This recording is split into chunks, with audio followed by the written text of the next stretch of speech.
हिंगोली जिल्ह्यात काल झालेल्या मुसळधार पावसामुळे शेतीचं मोठ्या प्रमाणात नुकसान झालं। जिल्ह्यातील अनेक नद्या नाले तुडुंब भरून वाहत आहेत।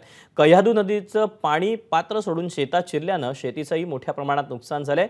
शेतातील हळद, कापूस आणि सोयाबीन पिकांना मोठा फटका बसलाय। आढावा घेतलेला आहे माधव दिपकेनं।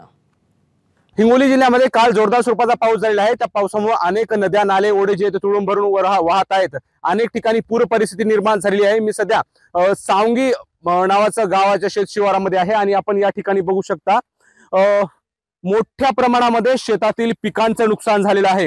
कापसाचे जे झाड आहेत अगदी उन्मळून गेलेले आहेत, पूर्णपणे जे ते जमीनदोस्त झालेले आहेत। कारण या ठिकाणहून कयाधू नदीचं जे पाणी आहे ते प्रवाहित झालेलं आहे। कारण कयाधू नदीला पूर आला होता। नदीनं पात्र सोडून नदीचं पाणी शेतीमध्ये शिरलं होतं।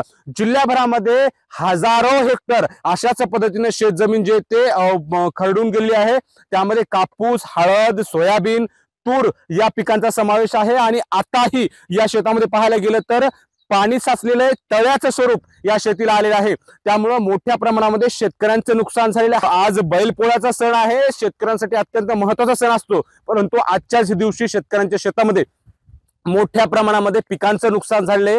त्यामुळे शेतकरी कुठेतरी संकटात सापडल्याचं पाहायला मिळतंय। शेतकऱ्यांना अपेक्षा लागली आहे ती सरकारकडून। हिंगोली जिल्ह्याचे पालकमंत्री अब्दुल सत्तार यांनी शेतकऱ्यांच्या शेतीच्या नुकसानीचे पंचनामे करण्याचे आदेश दिले आहेत आणि त्यांना तत्काळ मदत जाहीर करण्यासाठी प्रशासनाने जे प्रस्ताव सादर करावा अशा सूचना सुद्धा पालकमंत्र्यांनी दिल्या आहेत। परंतु शेतामध्ये सध्या मोठ्या प्रमाणात नुकसान झालेलं आहे।